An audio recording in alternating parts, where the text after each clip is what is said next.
ಶಿರಾ ನಗರ ವೇಗವಾಗಿ ಬೆಳೀತಾ ಇದ್ದು ನಗರ ಯೋಜನಾ ಪ್ರಾಧಿಕಾರವನ್ನ ನಗರಾಭಿವೃದ್ಧಿ ಪ್ರಾಧಿಕಾರವಾಗಿ ಮೇಲ್ದರ್ಜೆಗೇರಿಸುವ ಶಾಸಕ ಟಿಬಿ ಜಯಚಂದ್ರರವರ ಪ್ರಯತ್ನ ಯಶಸ್ವಿಯಾಗಿದ್ದು, ಸರ್ಕಾರದ ಆದೇಶದಂತೆ ಜಯಚಂದ್ರರ ಸೂಚನೆ ಮೇರೆಗೆ ನಗರಾಭಿವೃದ್ಧಿ ಪ್ರಾಧಿಕಾರದ ಪ್ರಥಮ ಅಧ್ಯಕ್ಷರನ್ನಾಗಿ ಶಿರಾ ಬ್ಲಾಕ್ ಕಾಂಗ್ರೆಸ್ ಅಧ್ಯಕ್ಷ ಹನುಮಾನ್ ಬಸ್ ಮಾಲೀಕರಾದ ಮಾಜಿ ಜಿಲ್ಲಾ ಪಂಚಾಯಿತಿ ಸದಸ್ಯ ಪಿಆರ್ ಮಂಜುನಾಥ್ರನ್ನ ನಾಮನಿರ್ದೇಶನ ಮಾಡಲಾಯಿತು. ಅಲ್ಲದೆ ಪ್ರಾಧಿಕಾರದ ನೂತನ ಸದಸ್ಯರುಗಳಾಗಿ ಮಾಜಿ ತಾಲೂಕು ಪಂಚಾಯಿತಿ ಅಧ್ಯಕ್ಷೆ ಶ್ರೀಮತಿ ಲಕ್ಷ್ಮೀ ದೇವಮ್ಮ, ಮಾಜಿ ತಾಲೂಕು ಪಂಚಾಯಿತಿ ಸದಸ್ಯ ಲಕ್ಕನಹಳ್ಳಿ ಶ್ರೀನಿವಾಸ, ಮಾಜಿ ಗ್ರಾಮ ಪಂಚಾಯಿತಿ ಅಧ್ಯಕ್ಷ ಹಿರಿಯ ಕಾಂಗ್ರೆಸ್ ಮುಖಂಡ ಯತ್ತಪ್ಪನಹಟ್ಟಿ ಕಾಳಯ್ಯ ಅವರನ್ನ ನಾಮನಿರ್ದೇಶನ ಮಾಡಲಾಯಿತು.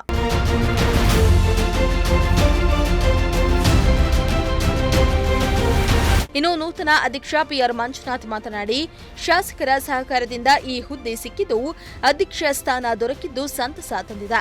ನನ್ನಿಂದ ಪ್ರಾಧಿಕಾರದ ಅಭಿವೃದ್ಧಿಗೆ ಹಾಗೂ ಜನರಿಗೆ ಅನುಕೂಲವಾಗುವಂತಹ ಕೆಲಸವನ್ನ ಎಲ್ಲರ ವಿಶ್ವಾಸ ಉಳಿಸಿಕೊಂಡು ಜವಾಬ್ದಾರಿಯುತವಾಗಿ ಕಾರ್ಯನಿರ್ವಹಿಸುತ್ತೇನೆ ಎಂದಿದ್ದಾರೆ. ಅಲ್ಲದೆ ಶಿರಾನಗರ ತಾಲೂಕು ಕೇಂದ್ರ ಸ್ಥಾನವಾಗಿದ್ದು, ನಗರಸಭೆ ವ್ಯಾಪ್ತಿಯ 51 ಗ್ರಾಮಗಳಿಗೆ ಸೀಮಿತಗೊಳಿಸಿ ಪರಿಷ್ಕೃತ ಸ್ಥಳೀಯ ಯೋಜನಾ ಪ್ರದೇಶವನ್ನ ಘೋಷಿಸಿ ಸದರಿ ಯೋಜನಾಬದ್ಧ ಬೆಳವಣಿಗೆಯ ಉದ್ದೇಶದಿಂದ ಸರ್ಕಾರ ಈ ತೀರ್ಮಾನ ಕೈಗೊಂಡಿದೆ. ಅಲ್ಲದೆ ಇಲ್ಲಿನ ಜನಸಂಖ್ಯೆ ಹೆಚ್ಚಾಗ್ತಾ ಇದ್ದು, ಅದಕ್ಕೆ ತಕ್ಕಂತೆ ನಗರ ಬೆಳೀತಾ ಇದ್ದು, ಅಭಿವೃದ್ಧಿ ದೃಷ್ಟಿಯಿಂದ ನಗರಾಭಿವೃದ್ಧಿ ಪ್ರಾಧಿಕಾರವನ್ನಾಗಿ ಉನ್ನತೀಕರಿಸಲಾಗಿದೆ ಎಂದಿದ್ದಾರೆ. ಈಗ ಶಿರಾ 2015ರಲ್ಲಿ ಯೋಜನಾ ಪ್ರಾಧಿಕಾರಕ್ಕೆ ಒಳಪಡುತ್ತೆ. ಇದು ಅಲ್ಲಿಂದ ಮತ್ತೆ 2024ರಲ್ಲಿ ನಗರಾಭಿವೃದ್ಧಿ ಪ್ರಾಧಿಕಾರ ಆಯಿತು.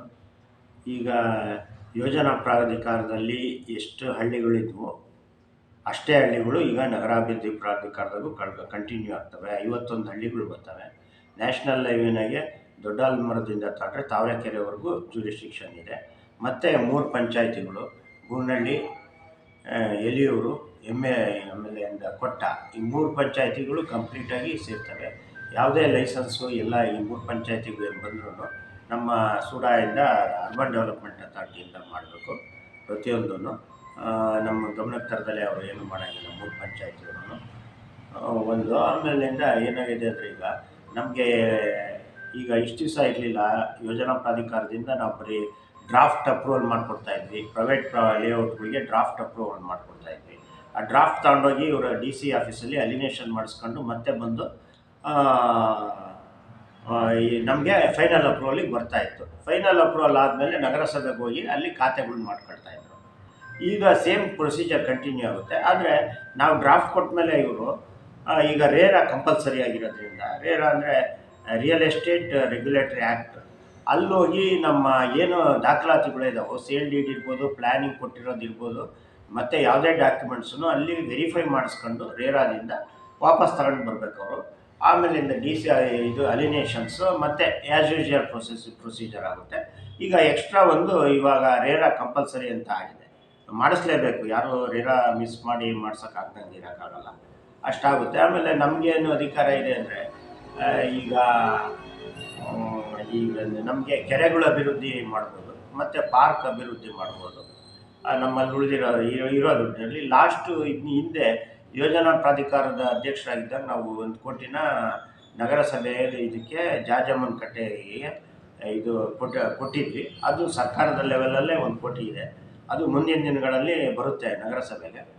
ಮತ್ತು ಅವರು ಒಂದು ಕೋಟಿ ಹಾಕ್ಬಿಟ್ಟು ಟೋಟಲ್ 2 ಕೋಟಿ ಪ್ರಾಜೆಕ್ಟಲ್ಲಿ ಜಾಜಮ್ಮನ ಕಟ್ಟೆನ ಅಭಿವೃದ್ಧಿ ಮಾಡಬೇಕು, ವಾಕಿಂಗ್ ಪಾತ್ ಮಾಡಬೇಕು ಸಾಮಾನ್ಯರಿಗೆಲ್ಲ, ಜನಸಾಮಾನ್ಯರಿಗೆ ಅಂತ ತೀರ್ಮಾನ ಮಾಡಿದ್ವಿ.